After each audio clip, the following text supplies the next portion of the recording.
Pasa a vosotros, hermanos.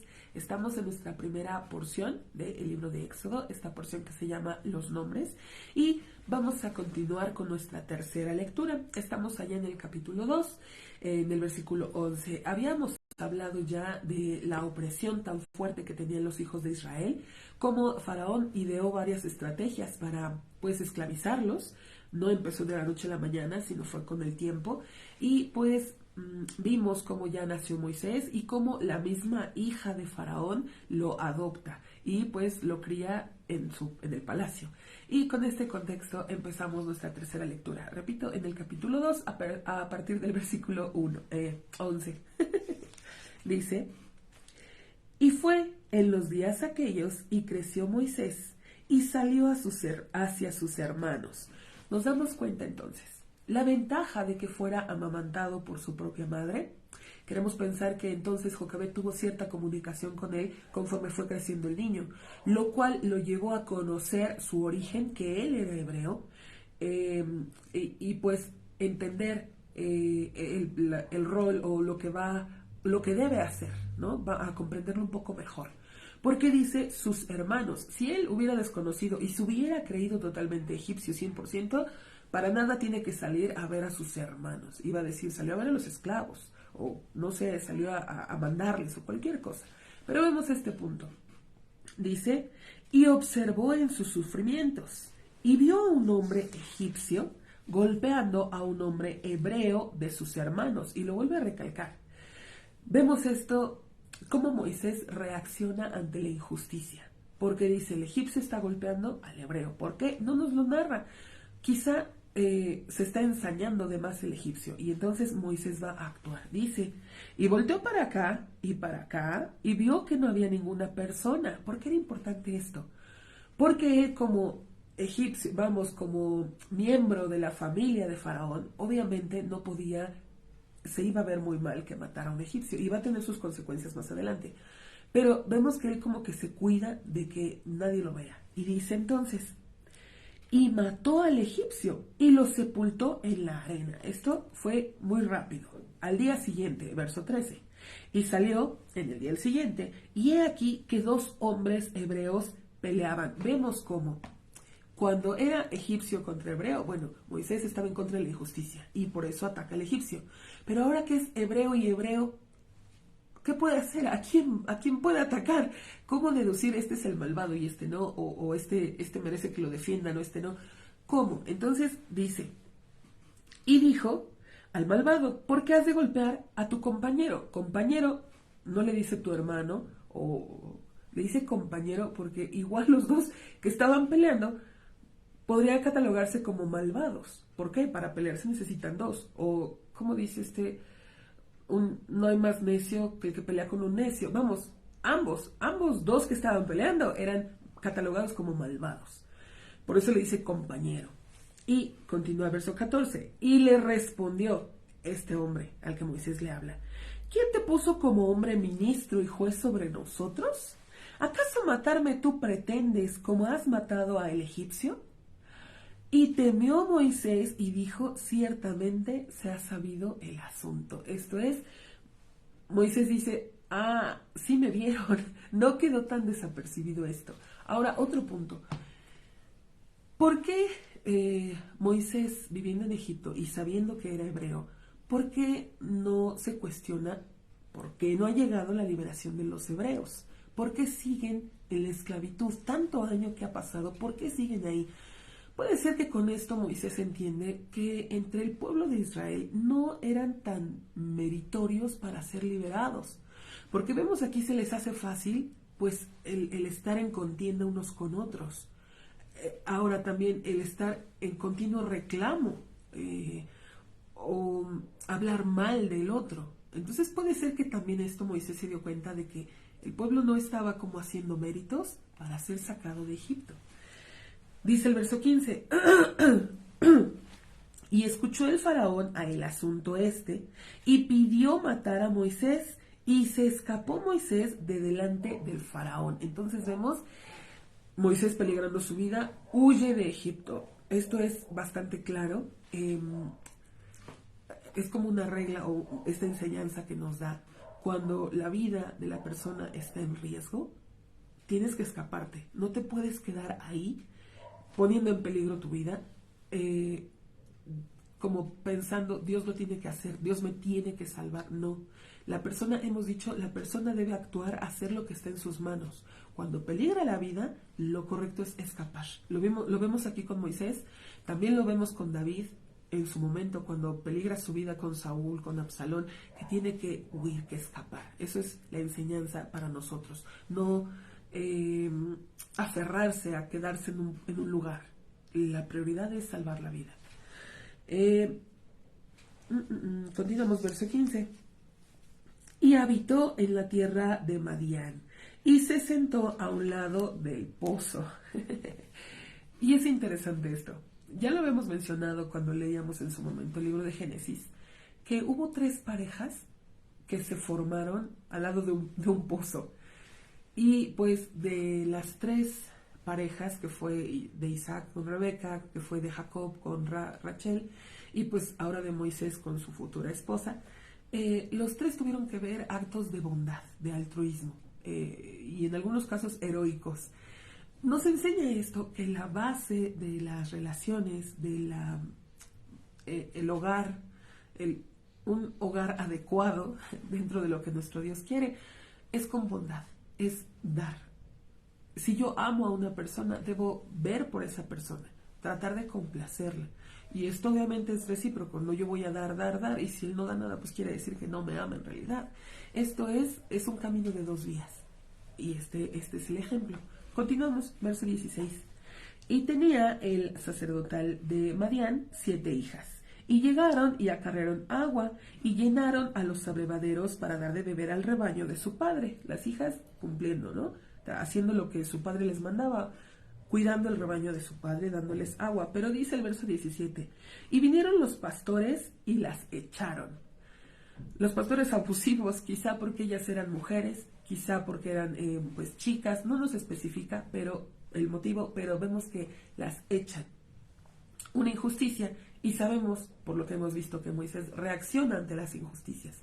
¿Qué pasa entonces? Dice, continúa el verso 17, y se levantó Moisés y salvó a ellas y dio de beber al rebaño de ellas. No solamente las salvó, también hace esta bondad para con sus rebaños, les da agua a sus rebaños. Verso 18, y llegaron a Reuel su padre, nos da el nombre, Reuel, también más adelante nos va a decir que es Yetro, aparece con varios nombres y cada uno tiene un significado, tiene un porqué. Pero bueno, aquí dice, llegaron a Reuel su padre y les dijo, les pregunta a él, ¿por qué os apresurasteis a venir hoy? ¿Qué hacen aquí tan temprano? Verso 19. Y le dijeron, un hombre egipcio nos salvó de mano de los pastores y también acarreó agua para nosotras y dio de beber a el rebaño. Le están contando todo lo que hizo Moisés para con ellas, todos estos favores. Y verso 20.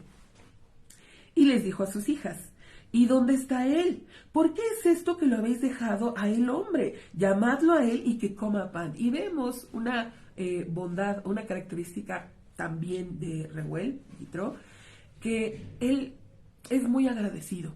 Porque bien pudo haber dicho, pues qué bueno, y ya se acaba ahí la historia. Pero vemos que él les pregunta, bueno, ¿y dónde está? ¿Y por qué lo dejaron allá? No, ya me lo invita. Él está exigiendo a agradecerle esto a Moisés en persona totalmente.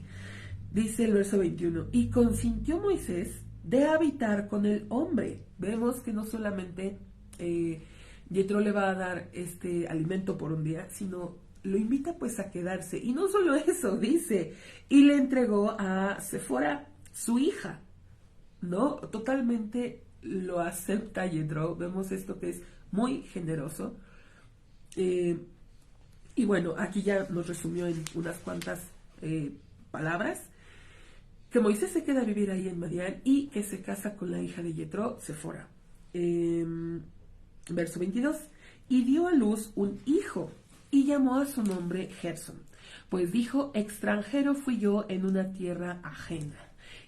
Hasta aquí nos va a dejar con la historia de Moisés. Ya está en Madián, ya se casó, ya tuvo su primer hijo. ¿Y cómo le llama, no? Gersón. ¿Por qué? Porque extranjero, fui yo en una tierra ajena. Y ahora vamos a regresar al pueblo en Egipto. Dice el verso 23.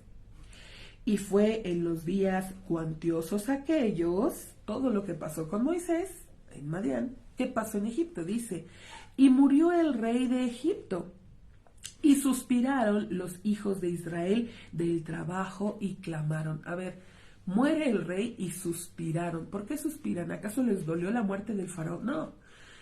Pero vemos entonces la enseñanza. Dice, es mejor malo conocido, ¿no?, que alguien peor por conocer. Porque si este faraón nos trató con la punta del pie, ¿cómo nos va a tratar el que sigue? No nos podemos alegrar porque no sabemos, estamos en la incertidumbre.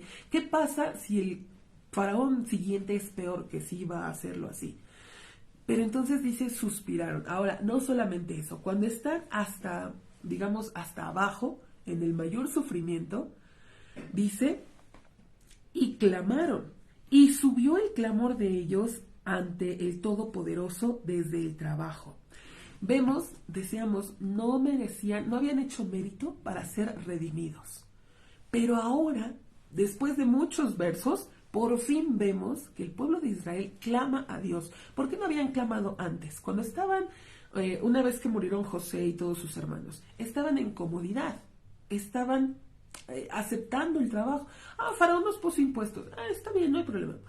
Faraón quiere que construyamos ciudades. Bueno, vamos a construir ciudades. Faraón está matando a nuestros niños. Eso sí es un poco problemático, pero nunca vimos que ellos clamaran, porque es necesario el tocar fondo, digamos, el llegar hasta abajo, para que la persona venza todo su ego, todo su orgullo. Y es entonces que la plegaria llega completamente, llega plenamente ante el trono de nuestro Dios. Es lo que nos maneja aquí. Verso 24. Y escuchó el Todopoderoso al clamor de ellos, y rememoró el Todopoderoso a su pacto con Abraham, con Isaac y con Jacob. Y vio el Todopoderoso a los hijos de Israel, y lo supo el Todopoderoso. Ahora, vamos a aclarar esta parte. Cuando la Escritura nos maneja verbos que se pueden atribuir a los humanos, no es lo mismo para nuestro Dios. Porque hemos dicho, nuestro Dios no tiene cuerpo ni forma, no lo podemos comparar a nada. El profeta Isaías lo dijo, ¿a qué me vas a hacer semejante? ¿Con qué me vas a comparar? Todo lo que podamos pensar realmente no explica para nada la naturaleza de nuestro Creador. Entonces, cada vez que la Escritura nos maneja este tipo de verbos referidos a actividades humanas, pero con el Creador, lo pone en un lenguaje que lo podamos entender, en algo sencillo para poder comprenderlo. Y todo tiene un significado. Dice, escuchó el Todopoderoso el clamor de ellos. No porque antes no hubiera escuchado, o no porque nuestro Dios no escuche las oraciones. Decíamos, cuando uno está en lo más bajo, en el dolor mayor, es cuando sale desde el fondo de nuestro ser esta plegaria, esta súplica hacia nuestro Dios. Es entonces cuando nuestra oración ya no tiene ningún impedimento de orgullo, de ego, de soberbia. Cuando ya no hay impedimentos, ahora sí tu oración llegó hasta el trono de nuestro Dios. Ahora otro, dice, y rememoró el Todopoderoso. ¿Qué quiere decir? Que se olvida nuestro Dios para nada. Para que entendamos, nosotros decíamos, los hijos de Israel no tenían un mérito en sí, porque se habían entregado a la idolatría. Habían dejado de lado, dijimos, lo que era la circuncisión. Pero dice entonces que Dios se acordó de este pacto que había hecho con Abraham, Isaac y Jacob. Entonces, cuando dice rememoró, no porque Dios se olvide, sino porque era el momento ya de sacarlos. No por el mérito que hubieran hecho, sino por el pacto que había hecho con los patriarcas, para que no se fuera a blasfemar de su nombre. Vamos, como Dios que prometió y no cumplió, no, para nada. Digamos que por amor a sí mismo, a su palabra, lo que les había prometido antes a los patriarcas, es que decide liberar al pueblo de Israel. Dice, y vio el Todopoderoso a los hijos de Israel, y lo supo el Todopoderoso. No pierda de vista estos aspectos que se fueron cumpliendo. La muerte del faraón, el primer faraón que los esclavizó, el clamor de los hijos de Israel, que por fin dejaron todo este orgullo de lado y por fin clamaron a Dios. Y entonces dice, lo supo el Todopoderoso, vio el Todopoderoso. ¿Por qué? Podemos entender que cuando la Escritura nos habla que Dios voltea su rostro o Dios no mira, es cuando la persona tiene penalidades o sufrimientos en su vida, porque Dios lo está permitiendo. Como cuando mi hijo se porta mal y, ay no, algo así, más o menos. Cuando dice que Dios lo vio, es porque ahora va a pasar algo. Va, digamos, a tener esa misericordia ahora de la persona. Va a mostrar esa bondad que él es y va a actuar ahora. Hasta aquí concluye nuestro capítulo 2 y también hasta aquí concluye nuestra tercera lectura. Si Dios permite, continuaremos más adelante. Pasa a vosotros.